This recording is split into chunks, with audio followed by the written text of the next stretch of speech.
8732, you guys know the drill. This is your commissioner here with your Week 4 weekly wrap-up. Let's get right into it. First up, Davis versus Jack Attack. Yeah, it looks like Andrew Davis or Team Davis is doing his best V Enterprise impression as he fails to start both a kicker and a quarterback in Week 4. Not quite sure what he's trying to do here, but it was an easy win for Jack Attack, led by legitimate play by both Gates and MJD. Jack Attack had 96 and easily defeated Davis with his 62 points over here. Next up, Birdmite's Ramrod. RAM ROD's collapse in Week 4 as the Bay Area Birdmites easily defeated Ramrod, overcoming what was supposed to be a blowout, 94-85. Led by phenomenal play by Matt Schwab and Ahmad Bradshaw, the Bay Area Birdmites had too much offense. Lawrence Maroney only had 1 point over there on the Ramrod side. Hines Ward only with 1 point. It did not look too good for the Ramrod's offense, meaning they had dropped 2 in a row, dropping to 3rd in the AFC, down a game behind first place Bay Area Birdmites over here. Next up, Means versus Tran. Team Means, again, it looks like he is on a winning streak. His team looks legit. Peyton Manning, Peyton Hills, Peyton, Calvin Johnson, it doesn't matter. Team Tran, again, I said this in last week's video. You have to manage your bench the right way. And looking at Jacksonville over here, you had -4 points right here, dog. What happened? Brandon Jackson, you took him off the waivers, still isn't producing for you. You gotta step it up. Ocho Cinco with only 5 points? Come on, dog. You can do better than that.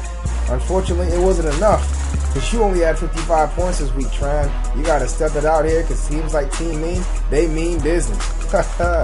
Next up, Stud versus Chang. I'll go ahead and remind everybody that these two teams engaged in a trade. As MK noted down here in the notes, Gore and Stelling had 16 points, the best in Forte, only 8. Yeah, the trade is not looking too good for Chang so far, as Beijing Stud blew him out 121-71. Chang, you gotta step it up. I don't think you're gonna make the playoffs, just like your Raiders. You got Macklin with only 1 point, Javid Best with 6 points, Forte with 2. Where's your running backs? Where are your wide receivers? You can't get to the playoffs just with Palmer and McFadden. And McFadden's hurt this week, so what are you going to do about that? Beijing Stud, you did well this week. Hats off to you. You got a legitimate team. But the question I have for your team is, how come you're 2-2?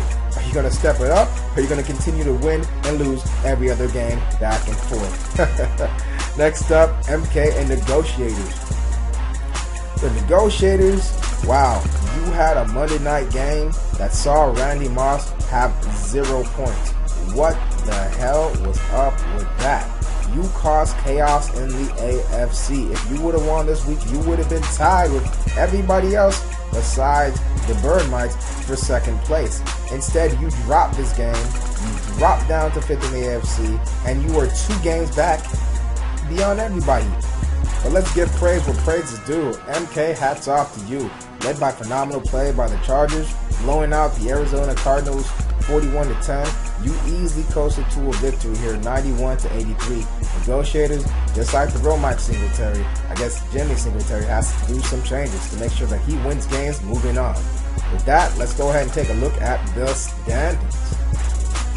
I've heard rumors, I've seen tweets, I've listened to stories saying that the NFC is the weaker division in the GMs of the Gridiron League 2010. I don't know what that means, Stud and Jack Attack. Is it because Means has a 3-1 record and is running away with the division? Does it mean that Jack Attack and Beijing Stud, two of last year's Super Bowl contenders, are no longer up to the top of their game? Or does it mean Team Davis and Team Chang over there at the bottom of the division aren't really pulling their weight?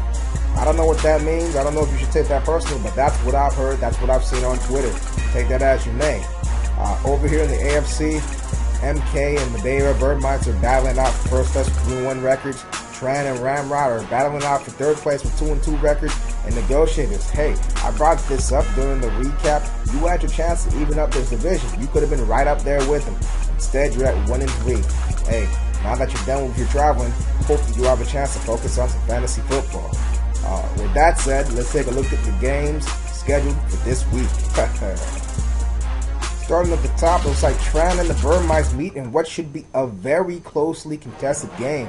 10-point line here. You never know, because Mites, hey, I'll be honest. My team, sometimes they bring it, sometimes they don't. And Tran, as evidenced by last week, 53 points. As evidenced by the week before, 100 and something. We never know which Tran we're going to get. Next up, Chang and Negotiators. The Negotiators, 22-point underdog. I don't know if you got some buys, you got some injured players starting here. I'm not going to drill in, but you might want to make some GM changes. Chang, this might be an easy win for you, but don't count your chickens before they're hatched. You've done that in the past, and we saw what happened. Ramrod and MK. Ramrod and MK look like they were at dead heat. Think about this matchup to remember, though, is that MK is notorious, absolutely notorious for not setting his roster to the last minute. So Ramrod, don't have false hope here. You know you got to set your best foot forward, otherwise MK will come out and get you out the gates.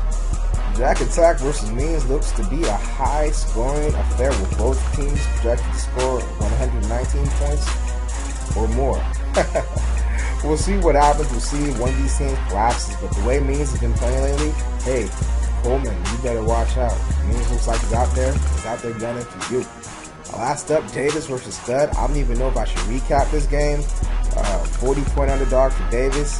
Beijing Stud, this is the easiest game you're going to have all year. You're going to play this guy twice and take it easy, man. Vaseline, lotion, whatever you got to do, just take it easy, man. Because this guy is not looking good for Andrew, man. I'm sorry. Maybe next year, dog. Maybe next year. With that, that's your week 4 wrap up, your week 5 outlook. This is your Commissioner Nico Escobar signing off. Good luck. Good luck.